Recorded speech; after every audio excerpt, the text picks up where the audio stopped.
Hello and welcome to glennzb TV for Monday, the show that puts glennzb into your virtual headset. Yes, I'm bringing New Zealand to the world and the world to New Zealand.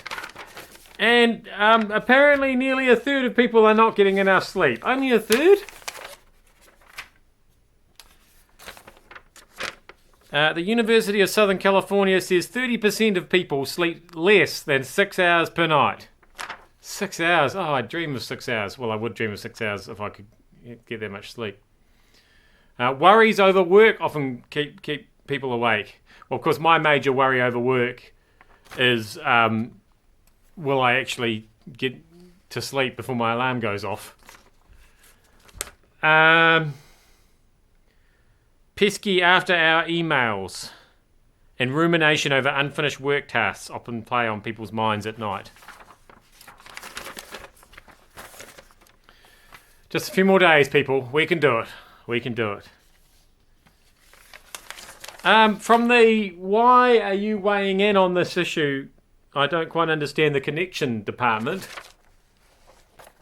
The fisheries minister of fish, not Aquaman. I mean, Aquaman controls the fish, but so does the fisheries minister. Do they work together? Anyway, he expects an update next year on a cray fishery that's nearly collapsed into extinction. Forest and Bird wants the Hauraki Gulf to Bay of Plenty cray fishery closed for 3 years. Because if crayfish numbers don't improve sufficiently, they might have to consider even further measures than that. I just don't understand what Forest and Bird... That's a forest. Those are our birds. That's a crayfish.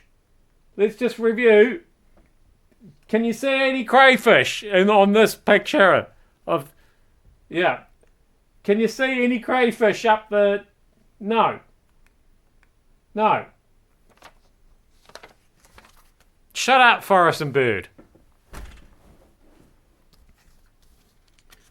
I was watching the news last night because Sunday night comes around and I realise I haven't watched any news at all, haven't heard any news, and that I'm coming to work on a current affairs show the next morning and I should really try and keep in touch with what's going on.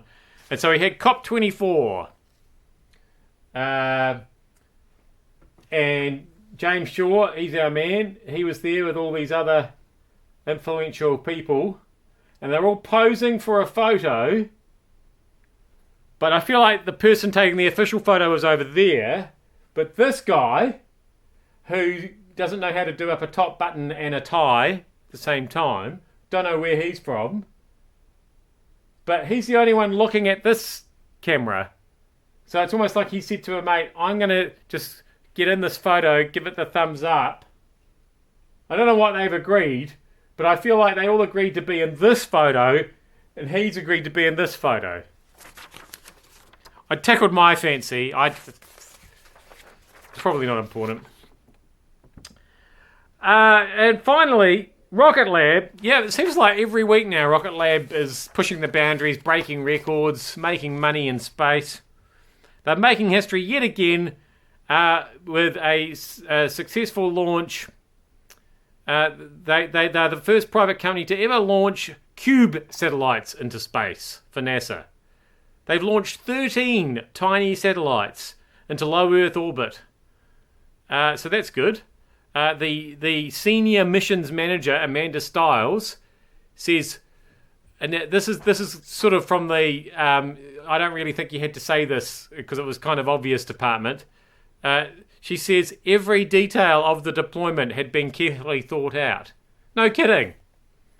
So I've got a little graphic here of all the things that are in space. And there's some Cube satellites and some space debris, satellites. There's an impending apocalypse coming in there. The moon, I don't think that's going anywhere. I mean, it's going round and round.